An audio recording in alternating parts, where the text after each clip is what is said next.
Dua Makmum. Jadi Satu Imam Dua Makmum itu bercerita tentang pernikahan antara Anika yang diperankan oleh Amanda Manopo dengan Arman yang diperankan oleh Fedi Nuril. Mereka sebagai pasangan baru. Anika menikah dengan dengan Arman yang sudah menduda selama 4 tahun. Pernikahan ini adalah sebuah pernikahan perjodohan dari ibunya Arman, dan karena Arman itu pada dasarnya seorang laki-laki yang memang bertanggung jawab, jadi Anika juga memiliki harapan besar terhadap pernikahannya ini gitu. Tapi ketika mereka berdua mulai menjalankan pernikahan ini, Anika baru sadar bahwa sebetulnya Mas Arman belum move on dari Mbak Leila yang sudah meninggal dunia gitu. Jadi Anika itu selalu mempertanyakan apakah cintaku ini untuk Arman itu sudah cukup, karena dia harus bersaing dengan orang yang sudah tidak ada gitu. Arman ini pada dasarnya dia adalah laki-laki yang setia terhadap istri yang sudah tiada, yang dikenang, tapi juga setia terhadap istrinya yang sekarang gitu, karena dia pada dasarnya laki-laki yang bertanggung jawab. Hanya saja dia sangat berjarak gitu dengan Anika. Problem itulah yang kemudian mau kita angkat di Satu Imam Dua Makmum. Yes. Jadi sebenarnya saya pribadi kenal beberapa pasangan yang mengalami hal seperti ini gitu. Baik itu saya kenal dari pihak laki-lakinya, saya juga kenal dari pihak perempuannya. Ini beda pasangan yang mereka tidak saling kenal gitu. Mereka memiliki benang merah yang sama, bahwa suaminya itu tidak bisa move on dari istrinya yang sudah meninggal dunia. Tapi kemudian keseluruhan cerita ini terinspirasi dari itu, sedangkan jalan ceritanya kemudian kami kembangkan sendiri gitu ya. Jadi ini bukan based on, tetapi inspired. Tahun 2025 ini nanti kami ada beberapa proyek, tapi memang Satu Imam Dua Makmum ini akan menjadi film pembuka tahun 2025 kami. Mungkin satu hal yang juga cukup beda, film ini adalah film yang under bendera Cahaya Pictures juga, basically ya. Mungkin teman-teman di sini belum pada familiar juga. Kalau ada yang belum familiar, Cahaya Pictures ini basically adalah sebuah unit produksi dari Base Entertainment. Yang memang kami fokus pada cerita-cerita yang sifatnya dekat dengan masyarakat Indonesia. Kami berusaha membuat proyek-proyek atau mengangkat cerita-cerita yang relevan, yang sangat penuh dengan keseharian, dan hopefully bisa memberikan warna baru lah di nuansa film Indonesia. Semoga film ini juga, kami berharap film ini bisa menjadi sebuah film pembuka awal yang baik untuk bendera Cahaya Pictures, dan semoga bisa diterima sama masyarakat luas gitu aja. Yes, berarti banyak akan ada yang diberikan lagi ya ke penonton di Indonesia dari Base Entertainment dan juga Cahaya Pictures. Boleh diceritakan Mas, kolaborasinya akan seperti apa ke depannya setelah Satu Imam Dua Makmum? Kedepannya kami akan ada beberapa cerita yang sudah kami develop dan sedang kami kembangkan untuk segera kami produksi di bawah Cahaya Pictures. Cerita-cerita itu mungkin ada benang merahnya yang tadi saya udah bilang sih, bahwa cerita ini dekat dengan masyarakat, ceritanya juga sangat relevan. Hopefully bisa mengangkat karakter-karakter yang sangat relatable buat para penonton Indonesia. Dan tapi tetap kita memberikan experience cinematic yang baru, yang nggak sembarangan, dan selalu memberikan sebuah produksi yang di atas rata-rata lah, hopefully. Yes, itu dia. Terima kasih Mas Aura untuk bersama kita. Kita geser ke Mas Ajud, Mas Fauzanuddin sebagai produser. Boleh diceritakan proses pemilihan di sini dari mulai sutradara, ada Ibu K, dan juga jajaran cast, ada Amanda, Fedi Nuril, dan juga jajaran cast yang lain. Seperti apa prosesnya, Mas Ajud, silakan. Ya, terima kasih. Mungkin untuk pertama sutradara ya, Mbak Kay memang atau bukan Mbak Kay kita panggil lebih akrabnya. Halo Mbak Kay. Pada saat cerita ini dipresentasikan oleh Mbak Rati, nama yang memang langsung terlintas di kepala kami adalah waktu itu Mbak Kay. Karena memang kami merasa genre ataupun story yang dibawa oleh film ini itu sangat cocok disentuh oleh pegangan tangan Mbak Kay. Jadi kurang lebih begitu ya. Dan insya Allah kami merasa ini juga sangat cocok dan mudah-mudahan bisa dinikmati ya. Yes, untuk ke cast gimana Mas Ajud, silakan. Iya, pemilihan pemain sebetulnya bagi kami Fedi Nuril, Amanda dan lain-lain itu adalah memang pilihan yang tepat. Artinya pada saat proses itu kita melewati beberapa tahapan gitu ya. Tetapi setelah kita muncul nama Fedi dan Amanda, kita merasa memang ini yang nyawa dari film ini ataupun pembawaan film ini kayaknya memang paling tepat oleh cast mereka ini ya, Amanda dan Fedi. Dan memang nanti mudah-mudahan bisa dilihat mereka betul-betul menampilkan yang terbaik dari film dan cerita ini. Ya, semakin gak sabar di 16 Januari hadir. Jadi pertama kali tawaran ini datang dari Mbak Ratih. Nah kebetulan kami ini memang sahabat lama ya, kita udah kenal dari tahun 2006 ya. Jadi waktu Mbak Ratih bilang ini judulnya Satu Imam Dua Makmum, saya langsung nolak, poligami ya? Enggak deh, saya punya prinsip, saya bilang gitu ya. Tapi waktu itu Mbak Ratih menceritakan premisnya tentang seorang perempuan yang harus menikah dengan seorang duda beranak satu yang tidak bisa move on dari almarhumah istrinya. Saya langsung suka. Itu bagus banget menurut saya. Waktu itu ceritanya belum kita kembangkan. Cuma saya langsung jatuh cinta dengan premis itu. Itu berpotensi banget untuk diterima masyarakat. Di situ mengandung kesedihan, mengandung banyak perasaan yang saya merasa percaya diri untuk menyutradarainya karena mengenai perempuan. Kebetulan saya juga emak-emak gitu ya. Jadinya saya ngerasa oke, ayo kita garap. Dan berarti seperti yang tadi Mas Aura bilang ya, dekat dengan kehidupan di masyarakat pun Ibu Kay merasa ini juga dekat dengan yang ada di Ibu Kay sendiri gitu ya. Dan gimana proses bekerja sama dengan jajaran cast, ada Fedi, Manda dan juga teman-teman cast yang lain. Ibu Kay silakan.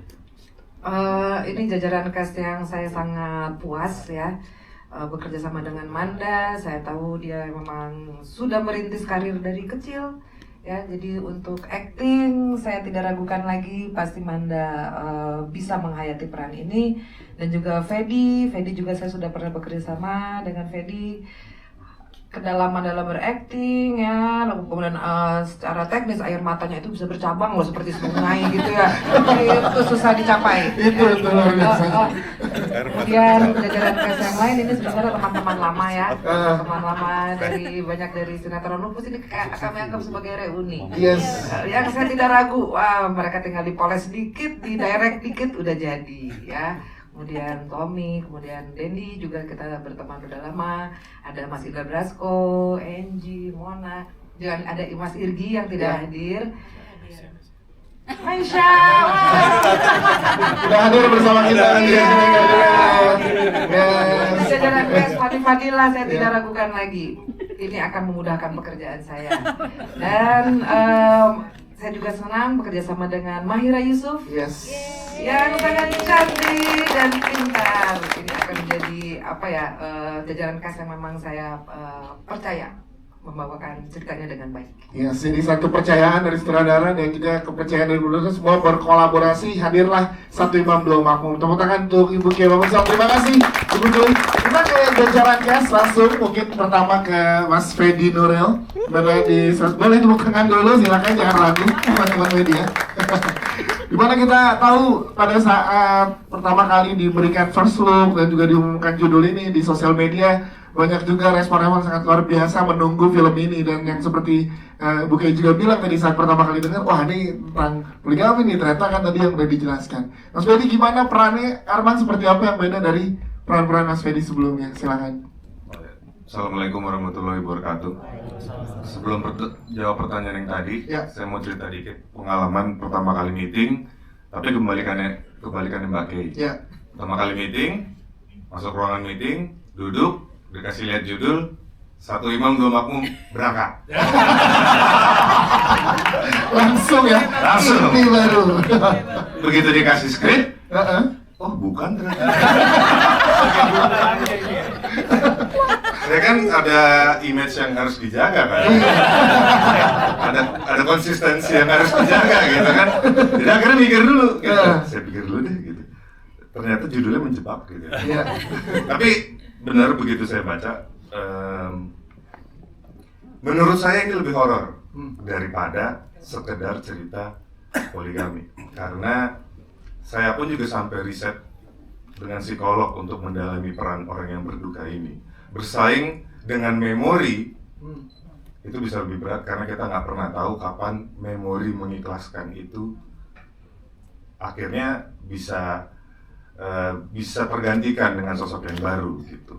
Nah, itulah kenapa karakter Arman di film ini saya kembali memerankan pria yang kesetiaannya diuji, tapi justru berbedanya adalah dia ingin setia kepada mendiang istrinya, tapi desakan untuk mencari pasangan baru untuk melanjutkan hidup itu terus bermunculan.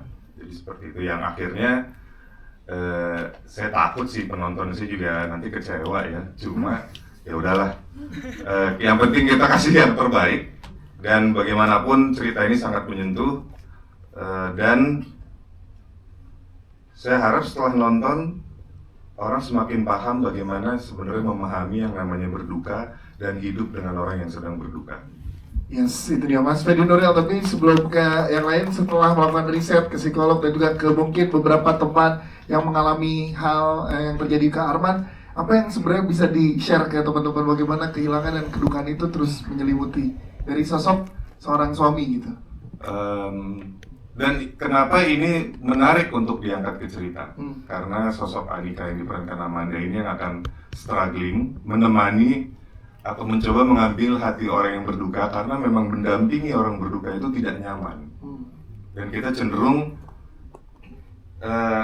niatnya baik, memberikan perhatian, memberikan nasihat supaya dia cepat move on, padahal itu cara yang salah ternyata. Memang kita harus kasih waktu untuk dia bisa mengikhlaskan dengan sendirinya. Tapi drama yang diciptakan di film ini kan ada ketidakjujuran sehingga muncullah tagline kamu berhak berduka tapi aku berhak bahagia. Harusnya ini bisa diceritakan atau dijelaskan di awal gitu. Jadi itulah pergulatan hati antara Anika dan Arman itu. Yes, terima kasih. Tepuk tangan untuk Fedi Nuril. Kita ke Amanda Manopo. Anika seperti apa sih karakternya, pengen tahu, dan tantangannya untuk seorang Amanda Manopo memerankan Anika ini seperti apa? Silakan. Anika ini aku cerita awalnya dulu ya. Silakan. Sebenarnya ketika ditawarin film ini tuh aku takut sebenarnya. Apakah aku menjadi wanita penggoda atau apa gitu kan? Jadi sampai itu belum aku. Iya. Terus habis itu setelah baca ini sebenarnya relate banget sama papaku. Kebetulan mamaku juga udah nggak ada, papaku sekarang sendiri. Dimana dia tuh masih bertahan untuk tidak berkomunikasi kayak untuk melanjutkan hidup sama perempuan atau nggak punya pasangan baru, dia nggak mau. Dia masih setia sama mamaku sampai sekarang. Jadi terkadang kita tuh nggak tahu gimana perasaan seseorang ketika ditinggalkan tuh seperti apa. Apalagi seorang pasangan ditinggalkan sama pasangannya tuh pasti hancurnya tuh bukan hanya anak. Pasti pasangan yang akan hancur. Nah di situ aku ngerasain kayak ini kayaknya papaku banget deh. Terus akhirnya aku sebagai seorang Anika dengan dia punya karakter yang sangat lembut dan dia juga memimpikan sebuah rumah tangga atau keluarga yang utuh dan dia mempunyai harapan besar sama Arman. Tapi Arman mencoba untuk selalu menutup itu semua. Tapi di sini Anika selalu untuk sabar dan selalu mendengar dan bahkan mempertanyakan tentang perasaannya Mas Arman seperti apa. Dia pikir itu menjadi sebuah jalan untuk membuka untuk hubungan mereka. Ternyata Mas Arman ini masih berkelut tentang masalah kehidupannya dia. Jadi sebenarnya sebagai Anika di sini agak sedih sih sebenarnya. Dia selalu mencoba untuk menjadi pengobat, tapi tanpa dia sadari dia pun juga terluka. Wow, tapi luar biasanya Amanda Manopo, cerita ini kan ternyata dekat dengan kamu ya. Ada persiapan khusus nggak berarti untuk memerankan Anika? Kalau persiapan khusus tuh sebenarnya karakter Anika tuh awalnya tuh memang tidak berhijab sebenarnya. Tapi ketika aku baca skenario ini segala macam, kayaknya cocok sekali kalau misalkan Anika ini berperan sebagai berhijab. Kayak dia memang menuntun. Menurut aku nggak hanya seorang imam yang menuntun istrinya untuk menjadi lebih baik, tapi kalau misalkan sebagai pasangan, istri pun juga bisa menuntun suaminya untuk bisa sama-sama lebih baik buat ke depannya. Wow, itu dia Amanda Manopo, tepuk tangan dong. Mas Ferry mau menambahkan tadi terkait yang disampaikan oleh Amanda Manopo? Ada yang mau ditambahkan? Nggak ada cukup. Kita lihat nanti bagaimana mereka berdua sangat luar biasanya ya. Kita ke Mahira. Hai Mahira.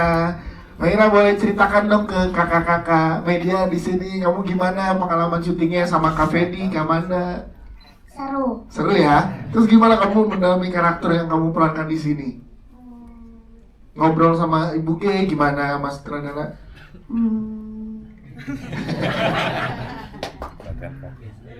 Iya. Latihan vokal. Berperannya sebagai apa kata kakak-kakak media? Kamu sebagai apa di sini? Sebagai Yasmin. Yasmin itu adalah? Yasmin itu adalah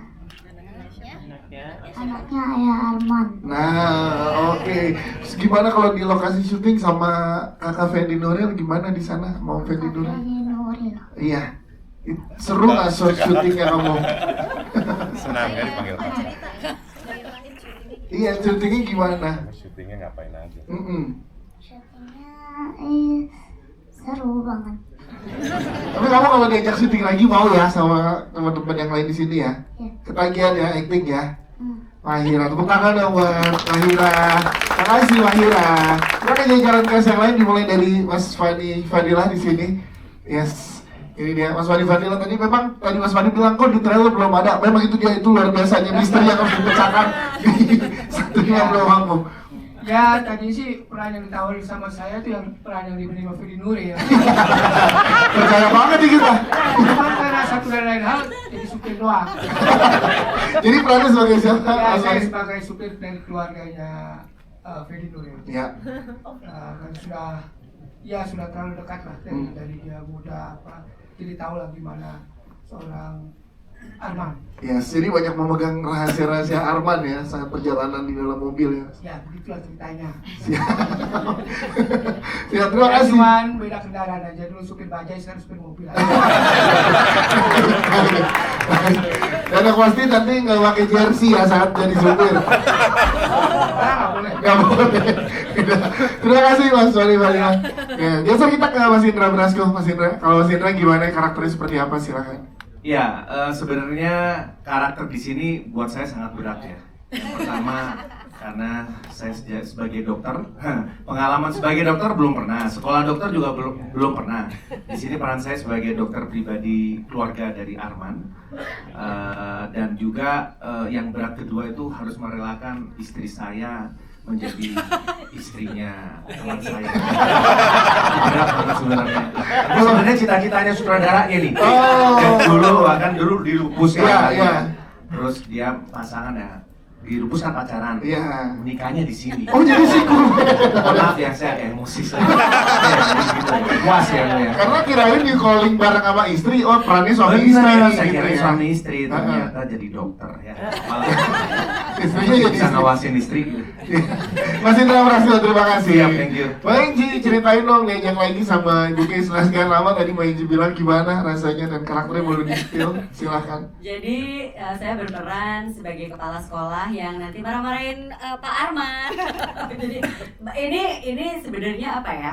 Pas diajakin sama di telepon, dihubungi, terus udah gitu kata kunci cuman sutradaranya Mbak Kay Mangunso, karena dulu kita juga pernah kerja bareng zaman dulu, jadi ini udah lama banget sebenarnya saya nggak balik, nggak terjun ke dunia acting, jadi ini setelah sekian lama balik lagi, kata kuncinya di Mbak Kay, terus udah gitu kebagian perannya cuma ketemunya sama pemain-pemain luar biasa, jadi kayak saat hari itu syuting tuh kayaknya astaga aku senewan banget sumpah terus udah gitu ditambah-tambahin lagi skripnya sama Fendi, udah lama gak ngafal tadinya udah seneng, cuma kebagian bapak gak boleh begitu, kok ya panjang Fendi, tega Gak mau rugi, jangan begitu, cuma sebentar ya tapi menyenangkan sekali, ternyata balik lagi ke dunia itu menyenangkan. Yes. Dan ketemu bisa ketemu sama Manda sama Fendi juga luar biasa. Saya nggak kebagian ketemu teman-teman saya justru. Ketemunya di Prasikala sama di Kala Premier nanti ya. Iya, coba di Prasikala. Jadi itu sih. Siap, terima kasih Mbak Ravita Enji. Selanjutnya Mbak Mona Ratulia gimana?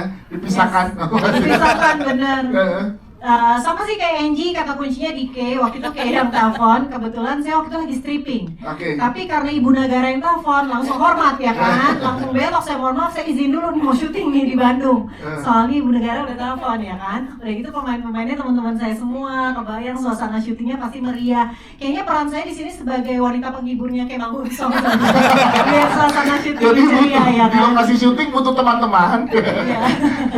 Tapi peran saya sebenarnya jadi diri sendiri ya, kayak di diary waktu masih SD ya, be yourself ya. Jadi, tadi udah dijelasin sih sama Arman di trailer, teman-teman saya dan istri-istrinya pasti nggak akan cocok sama kamu. Nah itulah kurang lebih konfliknya di situ, kita juga kurang lebih bermainnya di situ. Siap, terima kasih Mama Naratulia. Selanjutnya ada Tommy Fajar sini. Boleh jelaskan Mas Tom gimana perannya di sini seperti apa? Oh ya, saya berperan sebagai Hadi. Hadi ini temannya Arman. Kita satu kuliah ya sama Arman. Jadi ada bertiga tuh temannya Arman. Saya Hadi, ada Dendi, terus ada Irgi yang nggak bisa hadir. Kita dari teman kuliah, terus kita punya kantor arsitek. Terus udah gitu, kalau saya ini temannya Arman yang super kepo gitu. Terus konyol lah orangnya ya gitu, cuman takut sama istrinya. Istrinya galak soalnya kan. Nanti ada Leoni juga nggak bisa hadir ya. Itu aja sih, jadi banyak banget mau tahu tentang Arman nih sama pasangannya, siapa nih yang baru nih gitu kan. Nah itu dari situ seru sih ceritanya. Siap, terima kasih Mas Tommy. Selanjutnya ada Mas Dendi, sebagai Mas Dendi boleh jelaskan Mas Dendi? Selamat siang, terima kasih. Di sini saya berperan sebagai Eko, yaitu salah satu dari teman-temannya si Arman bersama Igi juga, dan di sini Bu Mesya menjadi istri saya. Kira-kira konflik-konfliknya ini semua sudah kalau kita kan sama teman-temannya, jadi kira-kira ya emang konflik di luar dari urusan pernikahannya Arman yang kita baru tahu belakangan. Itu konflik paling besar adalah ikat teman-teman deket ini kok baru tahu si Arman udah kawin lagi, ini kok malah belakangan sih dia udah kawin duluan baru kasih tahu kita. Nah, itu di situ konfliknya, di situ sampai akhirnya kita semua bisa menerima, cuman Arman sendiri yang meragukan kita bisa menerima. Wow, terima kasih Mas Dendi. Selanjutnya ada Mbak Mesya. Seringar gimana Mbak Mesya? Iya, hai semuanya. Assalamualaikum warahmatullahi wabarakatuh. Senang banget akhirnya kesampaian bisa satu project sama Mbak Kay. Walaupun dari dulu kita udah sering ketemu ya sama anak aku juga. Di sini aku perannya sebagai istrinya Eko, yang mana seperti yang Mona tadi bilang, jadi diri sendiri. Biasanya di film-film lain aku dituntut jadi umi-umi ya, yang soleha gitu ya. Tapi kalau di sini berubah benar-benar jadi perempuan, ibu-ibu muda yang bawel, yang kekinian, yang ngompor-ngomporin Arman gitu ya, supaya dia mau move on sama hidupnya gitu ya. Ya itu aja, jadi sepanjang syuting kayak nggak syuting. Jadi gimana ya, ketemu sama semua geng satu circle gitu ya, kecuali Angie cuma ketemu di sini. Jadi menyenangkan sekali buat aku, ini bukan sebuah pekerjaan. Makasih ya guys, sering-sering ya. Karena kita syutingnya waktu itu di Bandung. Jadi seru banget dan pokoknya menyenangkan dan berkesan buat aku. Kalau riset itu pasti ya dilakukan, karena mau nggak mau kalau kita mau membuat karya yang bagus, baik itu ceritanya sesederhana apapun, ya memang harus kita lakukan gitu.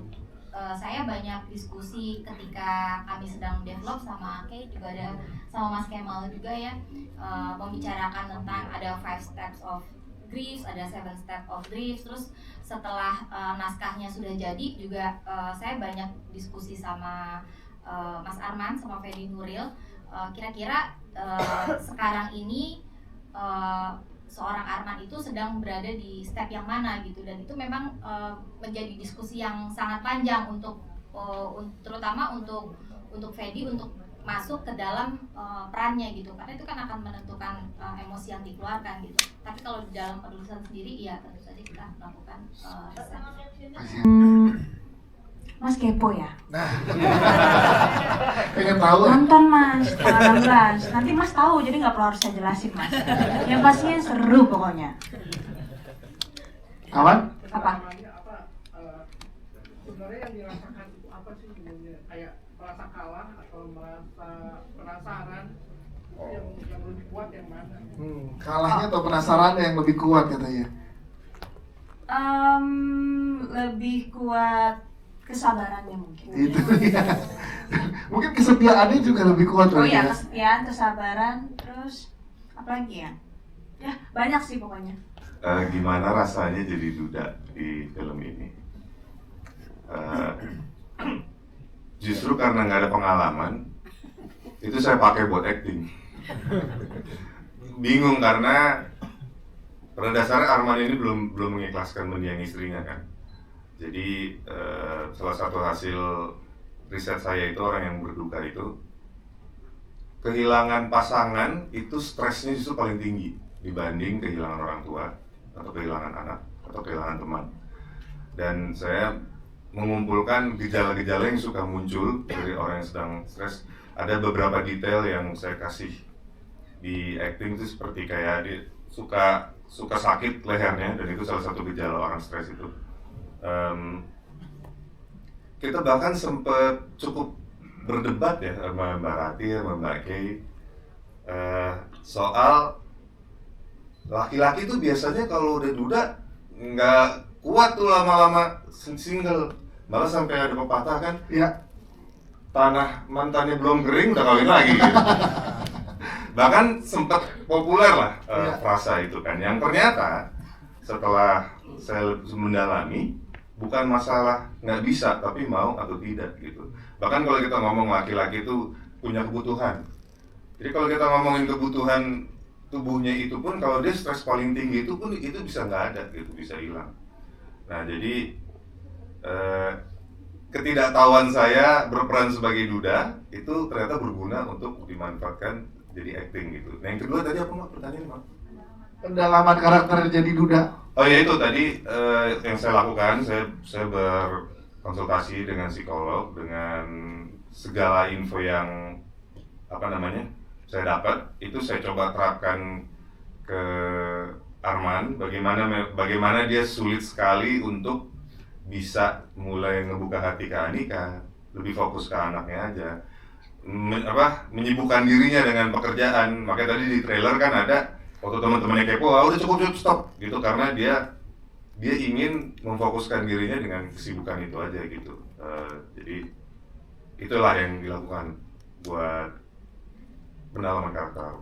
Sebetulnya pas nulis sih sama sekali nggak ada kepikiran soal Nabi Muhammad ya, tapi pada prosesnya ketika sudah di tengah-tengah proses penulisan baru saya menyadari, oh ada korelasinya, itu tuh ada gitu. Cuman apakah saya mengangkat dari situ? Sebetulnya enggak gitu. Dan memang kalau dari judul memang dari awal saya sengaja gitu, karena saya sangat menyukai judul Satu Imam Dua Makmum.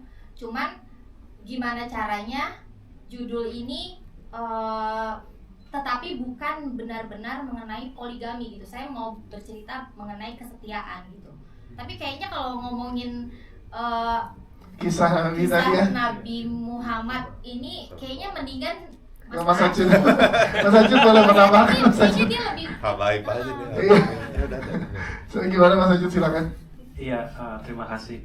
Mungkin singkat aja ya, nyambung bahwa qadarullah mungkin secara perjalanan cerita, bahwa mungkin kalau teman-teman semua pernah baca kan ada Aisyah sang pencemburu gitu ya. Mungkin itu lebih gambaran bahwa ini sangat manusiawi. Kita kembali ke situ bahwa sebetulnya itu sangat manusiawi, di mana rasa bagaimana cinta itu apakah bisa dibagikan atau bagaimanakah kita bisa mengikhlaskan. Karena kalau kita kembali ke cerita tersebut di mana Aisyah itu cemburu kepada almarhumah Khadijah, kemudian Rasulullah juga menanggapi, mengingatkan. Nah itulah yang mungkin kembali lagi bahwa sebetulnya ini sangat manusiawi. Jadi bisa jadi ceritanya semua orang, nggak hanya cerita yang dialami oleh Siti Aisyah. Soal chemistry, karena aku sama Amanda sempat main film bareng juga sebelumnya, jadi kekakuan itu udah nggak ada sih. Kita udah punya pengalaman kerja bareng, jadi memulainya udah enak. Tapi memang metode yang digunakan berbeda karena di sini kami jadi suami istri.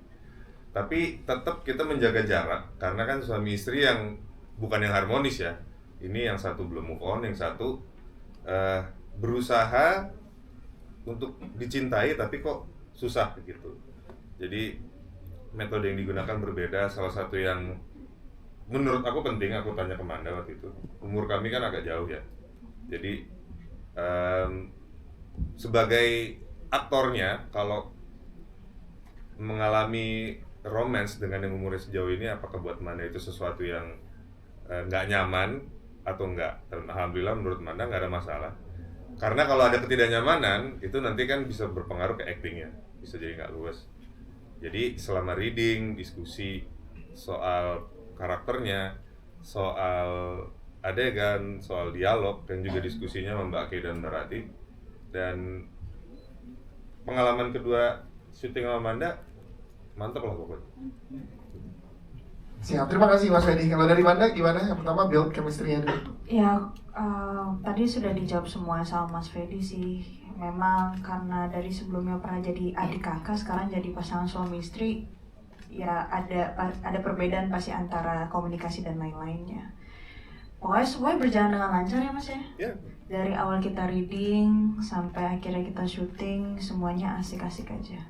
Ya, terkait pertanyaan kedua tadi, kalau Fedi kan hampir psikolog, kalau kamu gimana? Riset dan lain-lainnya? Kalau aku nggak sampai ke sana sih, takutnya nanti akunya yang curhat kan.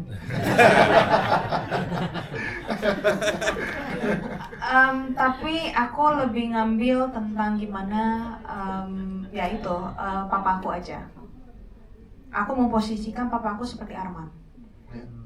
Jadi mana ya kita harus memahami perasaan dan situasinya pada saat itu bukan sesuatu hal yang gampang dan mudah.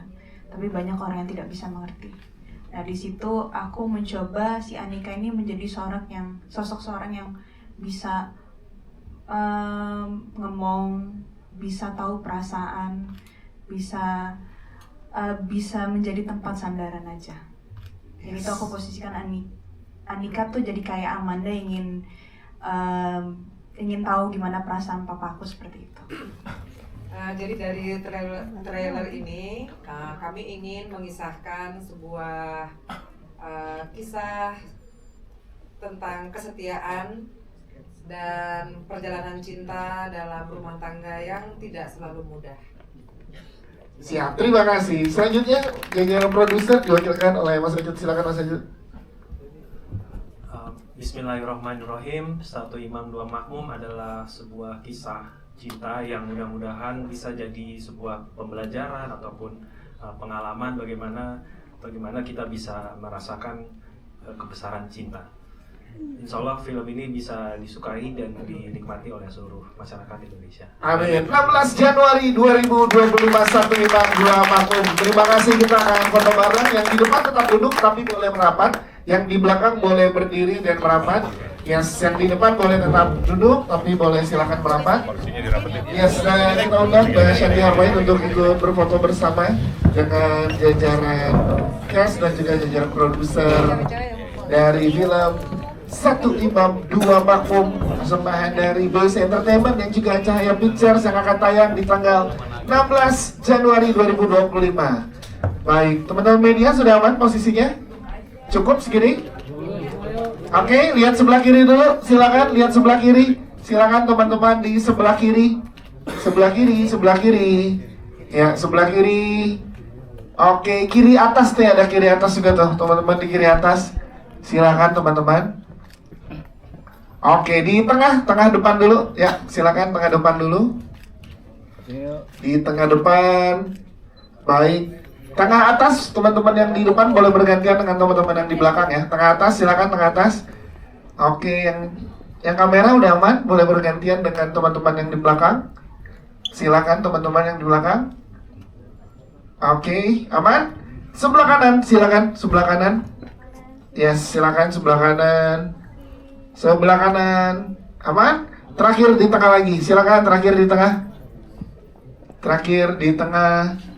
Oke, baik. Terima kasih teman-teman sekali lagi untuk seluruh jajaran cast, jajaran produser, sutradara serta penulis dari film Satu Imam Dua Makmum, persembahan dari BSC.